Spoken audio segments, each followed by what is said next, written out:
आखिर क्यों बीरबल को जिंदा दफनाया गया? बादशाह अकबर के दरबार के अधिकांश मंत्री बीरबल से जलते थे। उन्हें बीरबल की अकबर से निकटता फूटी आंख नहीं सुहाती थी। अकबर का बीरबल पर अति विश्वास तथा हर बात पर बीरबल की राय को सर्वोपरि रखना भी वे कारण थे जिसके कारण बीरबल दरबारियों की ईर्ष्या का पात्र था। दरबारी जानते थे कि इस बीरबल के रहते वे कभी बादशाह अकबर के प्रिय नहीं बन सकते। एक बार उन्होंने बीरबल को अपने रास्ते से हटाने की साजिश रची। इस साजिश में उनका सहायक बादशाह अकबर का नाई बना। नाई को बादशाह अकबर के बाल काटते समय उनसे वार्तालाप करने का अवसर मिल जाता था। एक दिन बाल काटते हुए वह बोला, बादशाह सलामत, कल रात मैंने एक सपना देखा जिसमें मुझे आपके अब्बा हुजूर दिखाई दिए। अपने पिता की बात सुनकर अकबर भावुक हो गए क्योंकि वे बहुत छोटे थे जब उनके पिता की मृत्यु हुई थी। भावुक होकर उन्होंने नाई से पूछा, अच्छा कैसे लग रहे थे अब्बा हुजूर? अपनी बात में अकबर को रुचि लेता देख नाई ने अपनी चाल चल दी। वो ठीक लग रहे थे हुजूर, पर उन्होंने मुझसे कहा कि वे स्वर्ग में हैं और बहुत आराम से हैं, बस एक चीज़ की कमी उन्हें खलती है। वह क्या? अकबर ने उत्सुकता से पूछा। हुजूर, वहाँ उनका मनोरंजन करने वाला कोई नहीं है, इसलिए वे खुश नहीं रहते।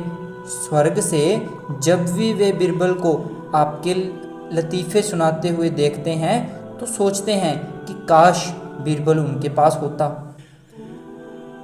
उन्होंने आपके लिए यह पैगाम भिजवाया है कि बीरबल को उनके पास स्वर्ग भिजवा दिया जाए। बीरबल अकबर को अति प्रिय थे, लेकिन अपने पिता की इच्छा पूरी करने के लिए उन्होंने निर्णय लिया कि वे बीरबल को अपने पिता के पास स्वर्ग में भेज देंगे। अगले दिन उन्होंने बीरबल को अपना फरमान सुना दिया। बीरबल अकबर का फरमान सुनकर हैरान रह गया। पूछने पर अकबर ने नाई के स्वप्न की बात बीरबल को बता दी। बीरबल को समझने में तनिक भी देर न लगी कि यह दरबारियों की उसके खिलाफ साजिश है और इस साजिश में नाई भी उनके साथ है। लेकिन अकबर के आदेश की अवहेलना करने का साहस तो उसमें नहीं था। वह स्वर्ग जाने को तैयार हो गया, लेकिन उसके पहले अपने परिवार के साथ समय व्यतीत करने के लिए उसने कुछ दिन का समय मांग लिया।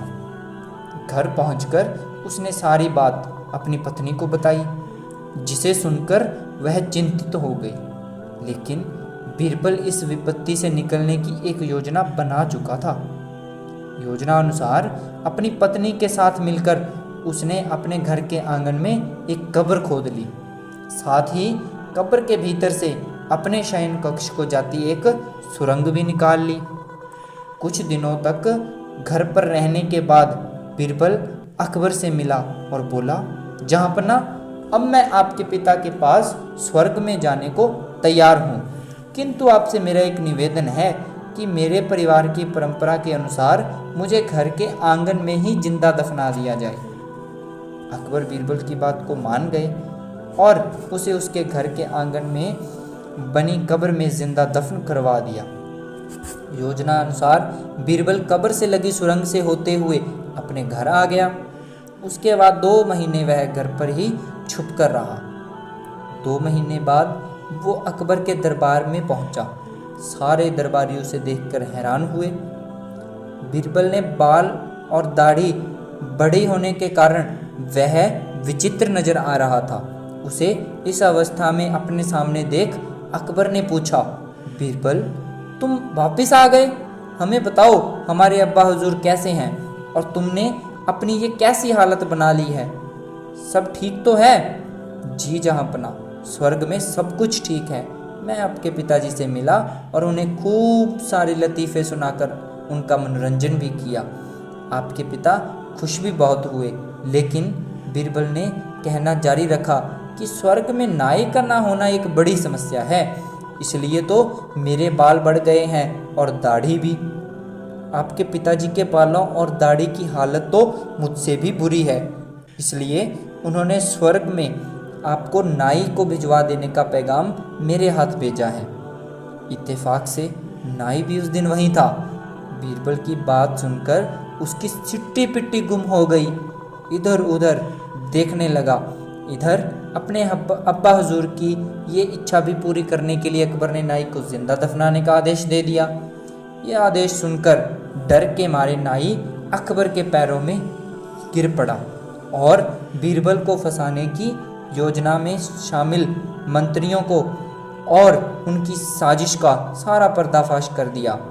फिर क्या, साजिशकर्ताओं को उनकी सजा मिलनी ही थी। इस प्रकार बीरबल ने अपनी बुद्धिमत्ता से किस तरह विकट परिस्थितियों को भी संभाल लिया। अगर कहानी अच्छी लगी हो तो हमारे चैनल को सब्सक्राइब करें। धन्यवाद।